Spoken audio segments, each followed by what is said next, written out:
أن أرجى ساعات الإجابة يوم الجمعة أنها آخر ساعة بعد العصر، لقوله: وخلق آدم عليه السلام بعد العصر من يوم الجمعة، في آخر ساعة من ساعات الجمعة فيما بين العصر إلى الليل.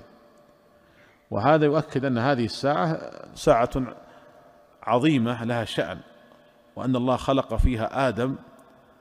وقد ذكر ابن القيم في الهدي أن أهل الكتاب يعظمون هذه الساعة، وأن هذا مما لم يدخله التحريف، لأنه لا غرض لهم في تحريفه، فهذه الساعة معظمة عند أهل الكتاب، فهي أرجى ساعة توافق ساعة الإجابة يوم الجمعة. ولكن المقصود بساعة الإجابة ليست هي الساعة التي هي 60 دقيقة، وإنما المقصود بها لحظات يستجاب فيها الدعاء.